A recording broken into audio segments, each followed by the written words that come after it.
Welcome to Telangana ANM competitive examination preparation అండి. So ఇందులో ముఖ్యంగా మనం న్యూట్రిషన్ టాపిక్లో చాలా వరకు టాపిక్స్ మాట్లాడుకున్నాము. Human body and hygiene related topic కూడా నేను ఇప్పుడు ఈరోజు మీకు చెప్తున్నాను.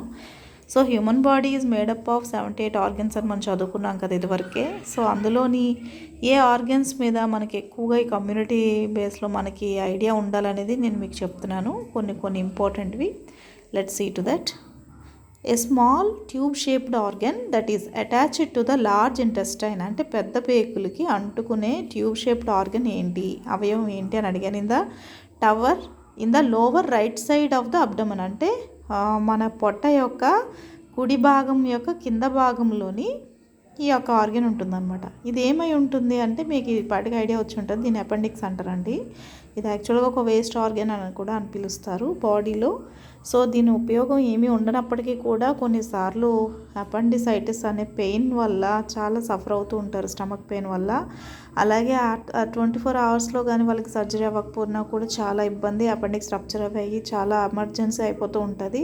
ఎక్కువ పిల్లల్లో ఈ ప్రాబ్లం వస్తుంది, అలాగే కొంచెం అడల్ట్స్లో కూడా ఈ ప్రాబ్లం వస్తూ ఉంటుంది. కాబట్టి ఇది మన కమ్యూనిటీ బేస్డ్లో కడుపు నొప్పి వస్తుంది అంటే అది తరచుది ఎలా చూడాలి, దాన్ని ఏ కడుపు నొప్పి కింద మనం చూడాలనే విషయాలు కూడా మనం గమనిస్తూ ఉండాలి. ఎందుకంటే ఏఎన్ఎంస్గా మనం కమ్యూనిటీస్లో వెళ్తున్నప్పుడు ఎక్కువగా కొంతమంది తల్లులు వాళ్ళ పిల్లలకి ఇలా కడుపు నొప్పి వస్తుందని వాళ్ళు సఫర్ అవుతున్నారని చెప్తూ ఉంటారు. అది ఎక్కడ వస్తుంది ఏంటి అని కూడా మనకి ఐడియా ఉంటే కనుక ఖచ్చితంగా మనం ఇన్ టైంకి వాళ్ళని రిఫర్ చేసి వాళ్ళ యొక్క ప్రాణాలు మనం కాపాడిన వాళ్ళు అవుతాం. కాబట్టి సో అపెండిసైటిస్ మీద కొంచెం నేను ఈ తాలూకా ఇవి చేశాను. The inflammation of the appendix is called, inflammation అంటే వాపండి. సో అపెండిక్స్ ఇన్ఫ్లమేషన్ యాక్చువల్గా ఐటిస్ అనే ఒక దాన్ని ఏమంటారంటే సఫిక్స్ అంటారు. సఫిక్స్ అంటే ప్రిఫిక్స్ వేర్ సఫిక్స్ వేర్ అండి. ఒక పదంలో 2 భాగాలు ఉంటాయి. ప్రిఫిక్స్ అనేది ముందు పదం, తర్వాత సఫిక్స్ అనేది దాని తర్వాత పదం. కాబట్టి సఫిక్స్ ఏంటంటే ఐటిస్ అనే పదానికి ఇన్ఫ్లమేషన్ అని అర్థం వస్తుంది. ఏదైనా ఐటిస్ అనే పదం వెనకాతల ఐటిస్ అనే ఒక ఈ తాలూకా ఉంది అంటే సఫిక్స్ ఖచ్చితంగా అది వాపుకి సంబంధించింది అన్నమాట. సో అపెండిసిట్కి వాచింది కాబట్టి దాన్ని అపెండిసైటిస్ అని పిలుస్తారండి, ఐటిస్. అర్థమైందండి. Inflammation of the appendix is called appendicitis. Option D is the right answer. Next అండి, appendicitis is characterized by, first అసలు కడుపు నొప్పుల్లో చాలా రకాలు ఉంటాయి, కానీ అది అపెండిసైటిస్ అనేది మనం ఎలా తెలుసుకోగలం అనేది మనం ఇందులో నేను క్వశ్చన్ అడిగాను. ఫస్ట్ ఏంటంటే sudden pain at the right side of the lower belly, కుడివైపు మన యొక్క లోవర్ బెల్లీలో తాలూకా, లోవర్ బెల్లీ అంటే మనకి పొత్తి కడుపు అంటారు కదండి, కుడివైపు ఉన్న పొత్తి కడుపు దగ్గర సడన్గా పెయిన్ వస్తూ ఉంటుంది అపెండిక్స్ అంటే. అలాగే అది ఆ పెయిన్ దగ్గినా, తుమ్మినా, ఇంకే పని చేస్తున్నా, మూమెంట్స్ చేస్తున్నా, నడుస్తున్నా ఆ పెయిన్ చాలా ఎక్కువైపోతూ ఉంటుంది అనమాట. అది తగ్గదు, ఇంకా అలా అంతకంతకి పెరుగుతూ వెళ్తూ ఉంటుంది. So all of the above అంటే ఇవన్నీ రైట్ ఆన్సర్సే. కాబట్టి so option C is the right answer. అపెండిసైటిస్ని ఆ విధంగా గుర్తుపడవచ్చు. చూడండి, right side of the lower belly అంటే పొత్తి కడుపులో భాగంలోని కుడివైపుగా వచ్చే నొప్పిని, సడన్ పెయిన్ని అపెండిసైటిస్గా మనం అనుమానించవచ్చు. 2, bowel movements can stop moving temporarily in అని అడిగాను. బౌల్ మూమెంట్స్ అంటే ఏంటండి? బౌల్ అంటే పేగులు అనమాట. పేగుల్లో కదలికల్ని పెరిస్టాల్సిస్ మూమెంట్ అని మనం పిలుస్తూ ఉంటాం. పేగుల మీద మనం ఈ మూమెంట్స్ అవుతున్నాయా లేదా అని చెప్పడానికి ఉదాహరణ ఏంటంటే స్టెథోస్కోప్ పెట్టామనుకోండి, అందులోని గుడ్గుడ్మనే ఒక సౌండ్ లాంటిది మనకు వినిపిస్తూ ఉంటాయి, పేగులు కదలికలు అనమాట. ఆ పెరిస్టాల్సిస్ మూమెంట్ అనేది మనం చెక్ చేస్తూ ఉంటాం. కానీ ఈ అపెండిసైటిస్తో ఉన్న వ్యక్తికి మాత్రం పేగుల మూమెంట్స్ అనేవి ఉండవు. సో ఇది మనం యాక్చువల్గా డయేరియాలో విపరీతమైన పేగుల మూమెంట్స్ ఉంటాయండి. గుడుగుడు మనం అంటూనే ఉంటుందండి, కడుపు అంటారు కదా, ఆ గుడుగుడే ఎక్కువగా పెరిస్టాల్టిక్ మూమెంట్ ఎక్కువగా హెవీగా ఉన్న కేసు ఏంటంటే డయోరియా. అది మరి ఆగిపోయే కేసు ఏంటంటే అపెండిసైటిస్లో ఏంటంటే మొత్తానికి అపెండిక్స్ దగ్గర బ్లాక్ అయిపోయి ఫుడ్ ఐటమ్స్ అన్నీ అక్కడే ఉండిపోవడం వల్ల, పేగుల్లో కదలిక లేకపోవడం వల్ల ఇంకా అలా ఉండిపోయి ఆ వ్యక్తికి నొప్పి కింద అది పరిణమిస్తుంది. కాబట్టి so appendicitis is the right answer. ఓకేనండి. ఇరిటబుల్ బౌల్ సిండ్రోమ్లో కూడా ఎక్కువ ఏదైనా తిన్నా కూడా వెంటనే వాళ్ళకి విరోచనం అయిపోవడం లాంటివి జరుగుతూ ఉంటుంది. సో ఈ ఇరిటబుల్ బౌల్ సిండ్రోమ్లో కూడా ఇంచుమించుగా ఎక్కువగా పేగుల కదలికలు ఉంటాయి కాబట్టి పెరిస్టాలిస్ మూమెంట్.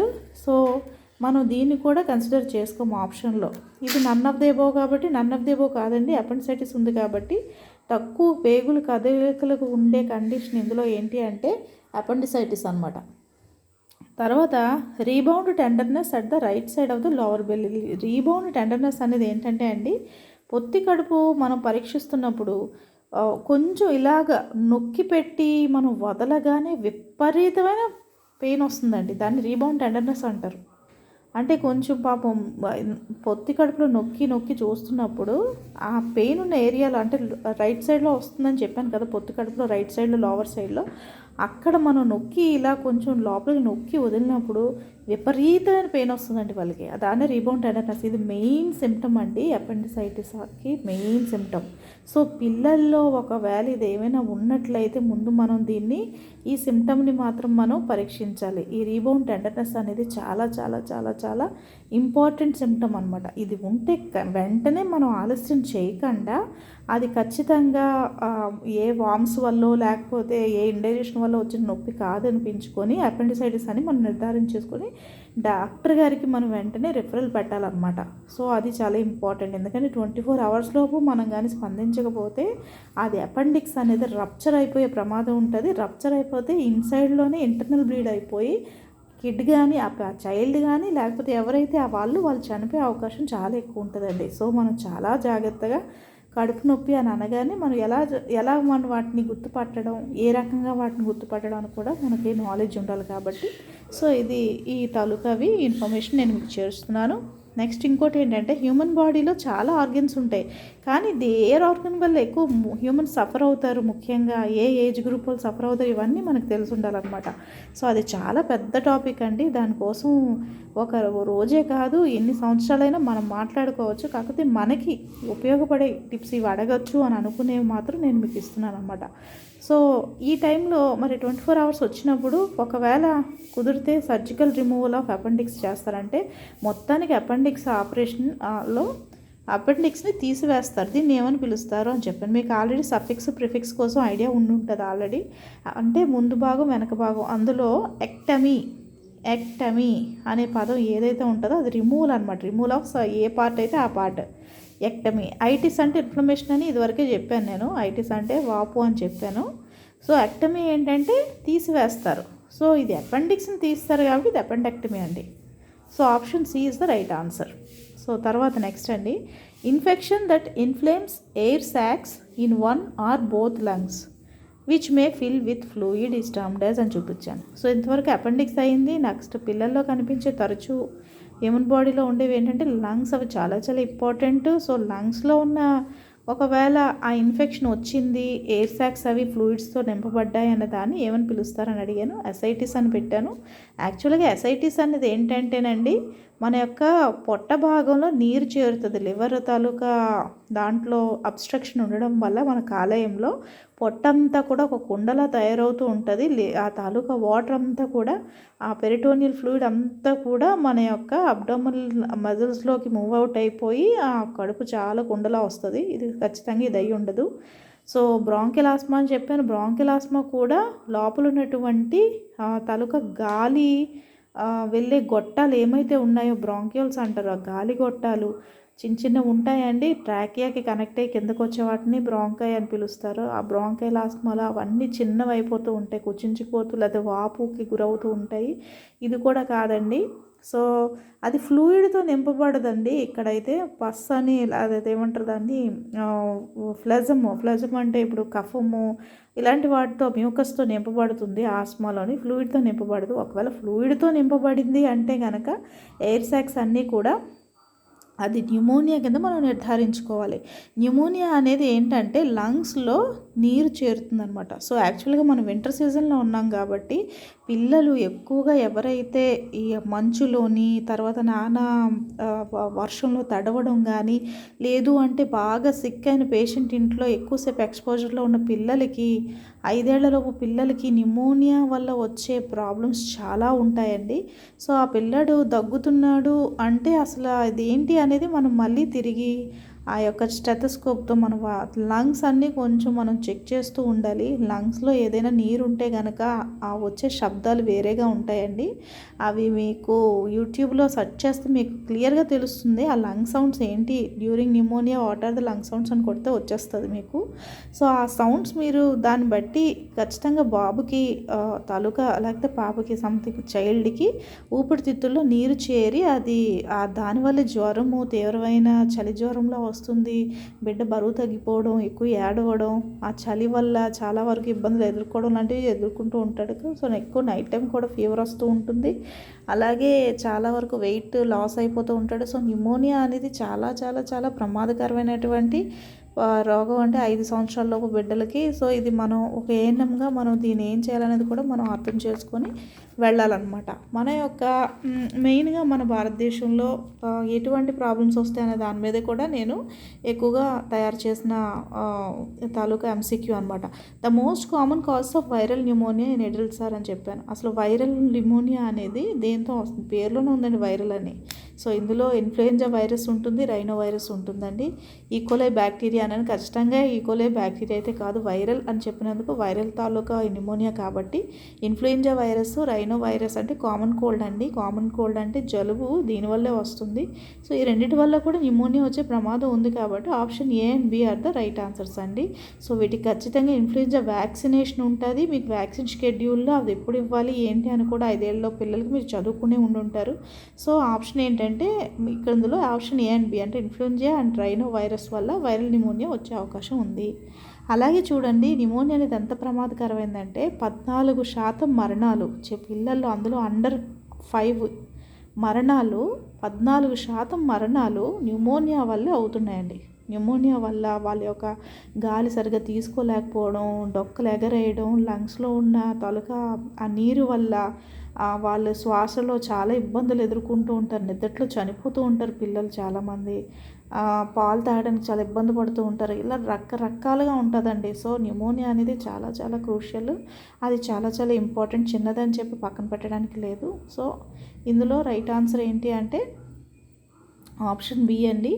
ఆప్షన్ బి అంటే న్యూమోనియా వల్లే మొత్తం 14% పిల్లలు, 5 ఏళ్లలోపు పిల్లలు మరణానికి గురవుతున్నారు. ఇది WHO తాలూకా ఇన్ఫర్మేషన్ అనమాట, ప్రపంచ ఆరోగ్య సంస్థ యొక్క ఇన్ఫర్మేషన్. ఇది మాత్రం కొంచెం చూసుకోండి. తర్వాత the virus are bacteria that cause pneumonia can be transmitted through అంటే ఇప్పుడు ఏదైతే వైరస్ బ్యాక్టీరియా ఏదైతే ఉందో అది న్యూమోనియాని ఏ విధంగా ట్రాన్స్మిట్ చేయగలుగుతుంది, ఏ పద్ధతి? ఇన్హలేషన్ అంటారు. ఇన్హలేషన్ అంటే పీల్చుకోవడం ద్వారా పద్ధతి.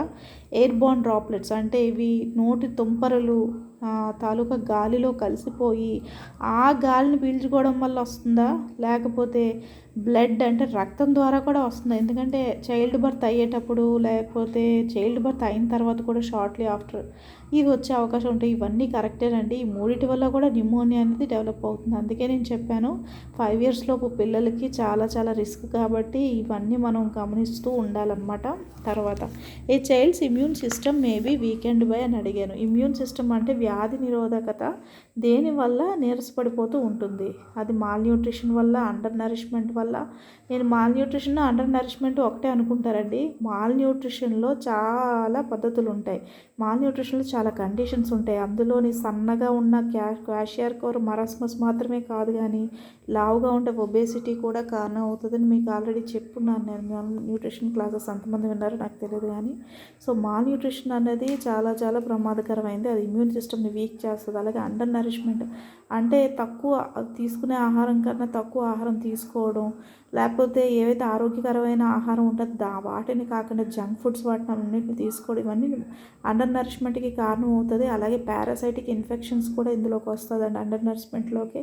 సో ఇవన్నిటి వల్ల కూడా చైల్డ్ ఇమ్యూన్ సిస్టమ్ అనేది వీక్ అవుతుంది. Not exclusively breast fed phase అంటే కొంతమందికి మనం ఆల్రెడీ చెప్తాము, బిడ్డ పుట్టగానే మొదటి 6 నెలలు తల్లిపాలు ఖచ్చితంగా ఇవ్వాలి, తల్లిపాలు మాత్రమే ఇవ్వాలి అని చెప్తామండి. ఎక్స్క్లూజివ్ బ్రెస్ట్ ఫీడింగ్ అంటే అదే. మొదటి 6 నెలలు కూడా తల్లిపాలు మాత్రమే ఇవ్వాలి. కానీ కొంతమంది తల్లులు తల్లి పాలు ఇవ్వలేరండి. వాళ్ళకి పాలు రాకపోవడం రీజన్ రావచ్చు, లేదు అంటే కొన్ని వ్యక్తిగత దాంట్లో ఏంటంటే వాళ్ళకి ఏదైనా సమ్ అదర్ ప్రాబ్లమ్స్ వల్ల మదర్ చనిపోయినా బిడ్డకి పాలు లేకపోవచ్చు. అలాంటి సందర్భాల్లో మాత్రం వాళ్ళు ఏంటంటే వేరే ఫుడ్స్ని పెడుతూ ఉంటారు బేబీస్కి. వేరే పాలు అంటే డబ్బా పాలు అవ్వచ్చు, సీసా పాలు అవ్వచ్చు, ఇలాంటివి పెడుతున్నప్పుడు మాత్రం ఖచ్చితంగా ఆ తాలూకా చైల్డ్ ఇమ్యూన్ సిస్టమ్ వీక్ అయిపోయే ప్రమాదం ఉంటుందండి. అటువంటి పిల్లల్లో వీక్ అయినప్పుడు ఈ తాలూకా న్యూమోనియా ఇన్ఫెక్షన్ చాలా త్వరగా వస్తుంది వాళ్ళకి. సో ఇలాంటి ఇమ్యూన్ సిస్టమ్ న్యూమోనియానే కాదు, ఇంకా చాలావన్నీ కూడా viral infections, bacterial infections, fungal infections ఇవన్నీ కూడా చాలా త్వరగా వస్తాయి ఆ పిల్లల్లోని. సో అండర్ 5 పిల్లలకి మనం ఇవన్నీ కూడా చాలా ఇంపార్టెంట్ కాబట్టి ఆల్ ఆఫ్ ద ఎబోవ్ అండి. So option D is the right answer. తర్వాత అండి నెక్స్ట్ నేను పాయింట్స్ ఇచ్చాను మీకు 4 పాయింట్స్ ఒకసారి చూసుకుందాం. Pneumonia should be treated with antibiotics అని చెప్పాను. నేను చెప్పానండి న్యూమోనియా అనేది ఒకవైపు వైరస్ వల్ల వస్తుంది, ఇంకోవైపు బ్యాక్టీరియా వల్ల వస్తుంది. సో మనం వైరల్ వల్ల వస్తుంది కదా, బ్యాక్టీరియా యాంటీబయాటిక్స్ ఏం చేస్తాయని అనుకోవడానికి లేదు. అది ఫస్ట్ మనం టెస్ట్ చేసి ఆ తాలూకా స్ప్యూటమ్ని తీసుకొని మనం స్ప్యూటమ్ టెస్ట్ చేస్తాం కదండి, దాన్ని బట్టి అది బ్యాక్టీరియానా వైరస్ అనేది వాళ్ళు ల్యాబ్ వాళ్ళు నిర్ధారించిన తర్వాత మనం దాన్ని బట్టి మనం యాంటీబయాటిక్స్ ఇవ్వాల్సి ఉంటుంది. అలాగా the first line treatment is amoxicillin dispersible tablets అండి. అమాక్సిలిన్ని మనం పెన్సిలిన్ జాతికి చెందినటువంటి యాంటీబయాటిక్గా మనం పరిగణించాలి. సో ఈ అమాక్సిలిన్ని డిస్పర్సిబుల్ అంటే వాటర్లోని అవి చక్కగా పిండిగా అయిపోతాయి. ఆ టాబ్లెట్స్ చిన్నపిల్లలకి ఇచ్చేటప్పుడు ఈజీగా గుండె అయిపోతాయి. అవి ఏంటంటే వాటర్లో మిక్స్ చేసి పిల్లలకి పట్టడానికి ఉంటుంది అనమాట, సాల్వ్ అయిపోయిన తర్వాత. సో తర్వాత oral antibiotics are often prescribed at the health సెంటర్లోనే ఈ ఆరల్ యాంటీబయాటిక్స్ అనేవి ఇస్తారు. Hospitalization recommended only for severe cases of pneumonia. సివియర్గా కేసు బాగా పట్టేసింది, ఇంకా లంగ్స్లో బాగా తీవ్రంగా న్యూమోనియా ఉంది అనుకున్న వాళ్ళకి హాస్పిటలైజేషన్ ఉంటుందండి. సో యాక్చువల్గా ఏంటంటే ఈ 4 పాయింట్స్ కరెక్టేనండి, ఇందులో ఏది రాంగ్ పాయింట్ లేదు. So all of the above are correct. So option D is the right answer అండి. ఓకేనండి. నెక్స్ట్ అండి మనం నెక్స్ట్ పేజ్కి వెళ్ళిపోదాం. సో ప్రివెంట్ న్యూమోనియా విత్ అని మనం దేంతో న్యూమోనియాని మనం అరికట్టగలం అని చెప్తున్నాను. వ్యాక్సిన్స్ వేయాలి, అలాగే హ్యాండ్ వాషింగ్ విత్ సోప్. ఎందుకంటే ఆల్రెడీ మనం చదువుకున్నాం ఇందాకలా ఎయిర్ బోర్న్ వల్ల మాత్రమే కాదు, కానీ ఇది ఒకరి తుమ్మినప్పుడు దగ్గినప్పుడు వాళ్ళ చేతులకి ఇది అంటుకోవచ్చు. అంటుకున్న వాళ్ళ చేతుల్ని మనం పట్టుకున్నా ముట్టుకున్నా అక్కడున్న బ్యాక్టీరియా మనకి ట్రాన్స్మిట్ అవుతూ ఉంటుంది. సో మెయిన్ ఏంటంటే హ్యాండ్ వాషింగ్ విత్ సోప్ చేయడం ద్వారా అక్కడున్న న్యూమోనియా బ్యాక్టీరియా కానీ వైరస్ కానీ అది చచ్చిపోతూ ఉంటుంది.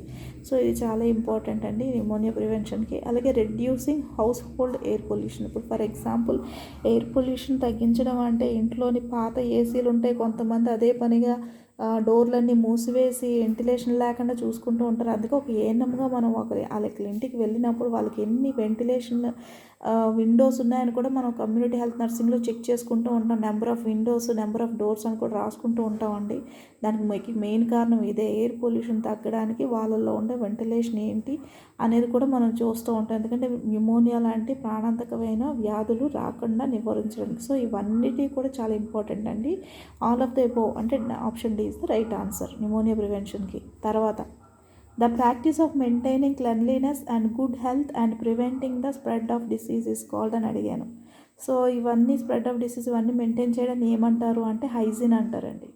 మెయింటైనింగ్ అంటే శుభ్రతను, మంచి ఆరోగ్యాన్ని ఇవన్నీ చేయడానికి, అలాగే డిసీజ్ స్ప్రెడ్ని అరికట్టడానికి ఇవన్నీ చేసేదాన్ని ప్రాక్టీస్ని హైజీన్ అంటారు, పరిశుభ్రత అంటారు తెలుగులో. ఓకేనండి. తర్వాత పర్సనల్ హైజీన్ అంటే వ్యక్తిగత పరిశుభ్రతలో ఏంటేంటి ఉంటాయని అడిగానండి. Being careful not to cough or sneeze on others అంటే ఒకరి మీద తుమ్మడం దగ్గడం లాంటివి చేయకూడదు. కోవిడ్ టైంలో ఇది మనకు బాగా అర్థమై ఉంటుంది. అందుకే అందరూ మాస్కులు పంపిణీ అని ఉండేది. అలాగే మన ఆరోగ్య కార్యకర్తలకు కూడా మాస్కులు అనేవి కంపల్సరీగా ఉండేవి, మనల్ని కాపాడుకోవడానికి, అలాగే మన నుంచి ఇతరులని కాపాడుకోవడానికి. అలాగే cleaning things that we touch అంటే మనం ముట్టుకునే ప్రతి వాటిని మనం శుభ్రపరచుకోవాలి. అలాగే యూజింగ్ ప్రొటెక్షన్ లైక్ గ్లౌజ్ అంటే ఇప్పుడు మన చేతులకి గ్లౌజ్ లాంటి ప్రొటెక్టివ్ ఎక్విప్మెంట్ కూడా ఒక్కోసారి వాడాల్సి ఉంటుంది. ఇవన్నీ వ్యక్తిగత పరిశుభ్రతలోనికి వస్తాయండి. So option D is the right answer. Next అండి ఇవన్నీ హైజీన్ రిలేటెడ్గా క్వశ్చన్స్ అనమాట. Brushing and flossing teeth twice a day comes under అని చెప్పాను. బ్రషింగ్ అంటే మీ అందరికీ తెలుసు, టూత్ బ్రష్ చేయడం. మరి ఫ్లాసింగ్ అనేది ఏంటంటే మన యొక్క దంతాల్లో ఏమైనా ఇరుక్కుపోయిన సబ్స్టెన్సెస్ ఉన్నప్పుడు చాలామంది పొలాలు గుచ్చుతుంటారు, పిన్నిసులు పడుతుంటారు. అది కాదండి, థ్రెడ్ ఉంటుంది. ఆ థ్రెడ్తో డెంటల్ థ్రెడ్ ఉంటుంది. అది కూడా ఆ డెంటల్ థ్రెడ్తో లోపల ఇరుక్కుపోయినటువంటి పళ్ళ సందుల్లో ఇరుక్కుపోయినటువంటివి ఏవైనా సరే ఫారిన్ బాడీస్ని మనం రిమూవ్ చేయడాన్ని ఫ్లాసింగ్ అంటారు. దీన్ని మనం రోజుకి 2 సార్లు చేయాల్సిందిగా అనుకుంటున్నాం. సో ఇది అండర్ దేని కింద వస్తుంది? ఇది ఏంటంటే personal hygiene, oral hygiene, dental hygiene ఇవన్నీ కిందటికి వస్తుందండి బ్రషింగ్, ఫ్లాసింగ్ అనేది. పర్సనల్ హైజీన్ అంటే ఇది మనం అన్ని బాడీ క్లీనింగ్, మౌత్ క్లీనింగ్ అన్నీ వస్తాయి. ఓరల్ అంటే ఇది నోటి క్లీనింగ్, డెంటల్ అంటే పళ్ళ క్లీనింగ్. సో ఇవన్నీ కలిగి ఉంటుంది కాబట్టి brushing and flossing teeth D is the right answer అనమాట. తర్వాత ఇక్కడ మీకు పాయింట్స్ ఇచ్చానండి, పాయింట్స్ బట్టి చూద్దాం. The 4 types of hygiene are అని చెప్పాను. ఇందులో హైజీన్ అంటే పరిశుభ్రత 4 రకాలుగా, ముఖ్యంగా 4 రకాలుగా విభజించారు. ఇంకా చాలా రకాలు ఉన్నప్పటికీ ఈ 4 రకాలు ఏంటో మనం చూసుకుందాం. Personal hygiene, environmental hygiene, domestic hygiene, food hygiene అండి. ఈ 4 రకాల హైజీన్స్ మనకు చాలా ఇంపార్టెంట్. తర్వాత cook, clean, cross contaminate, chill and check are the 5 C's of hygiene. అంటే ఈ 5 కూడా పరిశుభ్రతలో భాగంగా ఉండాలి. సో ఇది మనం గుర్తుపెట్టుకోవాల్సిన విషయాలండి. తర్వాత personal hygiene practices can help to feel fresh and healthy. అంటే ఎప్పుడూ కూడా పర్సనల్ హైజీన్ ప్రాక్టీసెస్ అనేవి మనల్ని హెల్తీగా, ఫ్రెష్గా ఫీల్ అయ్యేలాగా చేస్తాయి. కరెక్టే కదండి. So there is no connection to hygiene with health. నాకు తెలిసి ఈ పాయింట్ చాలా రాంగ్ అండి. ఎందుకంటే హైజీన్ పరిశుభ్రతయే ఆరోగ్యానికి మూలం. వాటి రెండిటికి సంబంధమే లేదని చెప్పిన ఈ పాయింట్ మాత్రం రాంగ్ అండి. సో ఈ 3 పైన ABC పాయింట్స్ కరెక్ట్ కాబట్టి ఈ ABC పాయింట్స్ ఉన్న ఆప్షన్ సి అండి. ఆప్షన్ ABC ఆర్ కరెక్ట్ అని చెప్పిన point. All of the above అనేది చాలామంది టిక్ పెట్టేస్తూ ఉంటారు. సో ఎప్పుడైనా క్వశ్చన్ పూర్తిగా చదివి మీరు ఆన్సర్ చేస్తేనే అందులో ఉన్నటువంటి ఇది మీకు తెలుస్తూ ఉంటుంది అనమాట. నెక్స్ట్ అండి చూసుకుందాం. The practices and procedures used to keep environment clean is called. అంటే ఎన్విరాన్మెంట్ని పరిశుభ్రంగా ఉండే ప్రొసీజర్స్, ప్రాక్టీసెస్ని మనం దేనికోసం వాడతాము అంటే దేనికోసం అంటే పర్సనల్ హైజీన్ కోసమా, ఎన్విరాన్మెంటల్ హైజీన్ కోసమా, ఓరల్ హైజీన్? ఖచ్చితంగా ఎన్విరాన్మెంట్ కాబట్టి ఎన్విరాన్మెంటల్ హైజీన్ కోసం అండి, పరిసరాల పరిశుభ్రత. So washing hands with soap and water destroyed germs one washed for at least. అంటే ఇప్పుడు ఫర్ ఎగ్జాంపుల్ సోప్ అండ్ వాటర్తో మనం హ్యాండ్స్ వాష్ చేసుకుంటే ఎంతసేపు వాష్ చేసుకోవాలని అడిగాను. సో ఆ చేతిలో ఉన్నటువంటి క్రిములు, బ్యాక్టీరియా అవ్వచ్చు, వైరస్ అవ్వచ్చు, ఇంకేవైనా సరే మైక్రో ఆర్గానిజమ్స్ కానీ, డస్ట్ కానీ ఇవన్నీ పోవడానికి కనీసం 20 సెకండ్ల పాటు హ్యాండ్ వాషింగ్ అనేది మనం చేసుకోవాలండి. So 6 steps of hand washing కూడా మీకు వచ్చి ఉండాలి ఈ పాటికి. సో తెలుసనే అనుకుంటున్నాను. సో బి అంటే 20 సెకండ్స్ పాటు మనం 6 స్టెప్స్ హ్యాండ్ వాషింగ్ మనం చేసుకుంటే అది ఎటువంటి జర్మ్స్ అయినా, బ్యాక్టీరియా చాలా వరకు మనం రిడ్ అయిపోవచ్చు. హ్యాండ్స్ హైజీనిక్గా ఉంటాయన్నమాట. సో తర్వాత అండి, if soap and water aren't available. అంటే ఒకవేళ సబ్బు, నీళ్లు లేని పక్షంలో మనం ఏం చేయాలి? We have to use an alcohol based hand sanitiser అనేది వాడాలండి. ఆ హ్యాండ్ శానిటైజర్లో ఎంత % ఆల్కహాల్ ఉండాలి అని అడిగాను. మనకి అందరికీ ఇలాంటి క్వశ్చన్లు అయితే సామాన్యులకు తెలియదండి. కానీ మనం హెల్త్ వర్కర్స్ కాబట్టి ఖచ్చితంగా ఇంత % ఆల్కహాల్ వల్లే ఆ బ్యాక్టీరియా చనిపోతుందని మనకు ఖచ్చితంగా తెలియగలగాలి. సో 60% ఆల్కహాల్ ఖచ్చితంగా ఉండాలండి ఆ హ్యాండ్ శానిటైజర్లో. సో ఏదైనా శానిటైజర్ ఉన్నప్పుడు అందులో ఎంత % ఆల్కహాల్ ఉన్నదని కూడా మనం చూడొచ్చు. ఆ కాంపోజిషన్లో వాళ్ళు రాస్తారు ఇంత % ఆల్కహాల్ ఉంది అని. సో 60% అంతకు మించిన ఆల్కహాల్ అనేది చాలా మంచిది. సోప్ అండ్ వాటర్ లేని పక్షంలో హ్యాండ్ శానిటైజర్తో మనం శానిటైజ్ చేసుకోవచ్చు. Option D is the right answer. Next అండి, good hygiene is critical for అని అడిగాను. గుడ్ హైజీన్ అంటే మంచి పరిశుభ్రత దేనికి చాలా ఇంపార్టెంట్ అని అడిగాను. Preventing the spread of infectious disease. అంటే ప్రాణాంతకమైనటువంటి వ్యాధులు ఒకరి నుంచి ఒకరికి వ్యాప్తి చెందే అంటువ్యాధులు వ్యాప్తి చెందకుండా అరికట్టడానికి చాలా అవసరం అని చెప్పాను. కరెక్ట్ ఆన్సర్ ఇది. అలాగే హెల్దీ లైఫ్ స్టైల్ అంటే ఆరోగ్యకరమైన జీవన ప్రమాణం, అంటే ఆ యొక్క జీవితం ఉండాలి అని చెప్తున్నాను. సో ఇది కూడా important. Longevity for children and adults. Longevity అంటే దీర్ఘకాలం వాళ్ళు ఆయుష్తో ఉండడం అనమాట. ఇది పిల్లలు, పెద్దవాళ్ళకి ఇది ఇంపార్టెంట్. సో గుడ్ హైజీన్ అనేది చాలా ఈ మూడింటికి కూడా చాలా చాలా ఇంపార్టెంట్ కాబట్టి option D is the right answer అనమాట. Option D is the right answer. అలాగేనండి, one must follow personal hygiene అంటే ఎప్పుడు పర్సనల్ హైజీన్ ఒకరు ఏ విధంగా ఫాలో అవ్వాలి అని చెప్తున్నాను. అందులో డైలీ షవరింగ్ అంటే రోజు స్నానం చేయడం ఉంటుంది, అవునండి. అలాగే మన యొక్క బట్టల్ని సోప్తో ఉతుక్కోవాలి, అవునండి. డైలీ హ్యాండ్ వాషింగ్ అంటే అవునండి. వాషింగ్ డిషెస్ అండ్ యుటెన్సిల్స్ అంటే రోజు మన యొక్క పాత్రలను శుభ్రం చేసుకోవడం, అవునండి. వాషింగ్ హెయిర్ విత్ షాంపూతో హెయిర్ని మనం శుభ్రం చేసుకుంటూ ఉండాలి. కనీసం వారానికి 2 సార్లు అయినా సరే మనం చేసుకుంటూ ఉండాలి. అలాగే brushing teeth twice a day అంటే మనం రోజు 2 మార్లు బ్రష్ చేస్తూ ఉండాలి. All of the above comes under personal హైజీన్లోకి వస్తుందండి. మన బాడీ మీద మనం చూపించే కేర్ని, పరిశుభ్రతని పర్సనల్ హైజీన్ అని పిలుస్తారనమాట. సో ఇది వ్యక్తిగత పరిశుభ్రత అని కూడా తెలుగులో అంటారు. వ్యక్తిగతం అంటే అది మన బాడీకి మనకి సంబంధించింది. సో ఇవన్నీ వస్తాయండి. So all of the above అంటే G is the right answer అండి. ఓకేనండి. So today is the this is the class for today, and next we proceed with some more questions. Thank you all.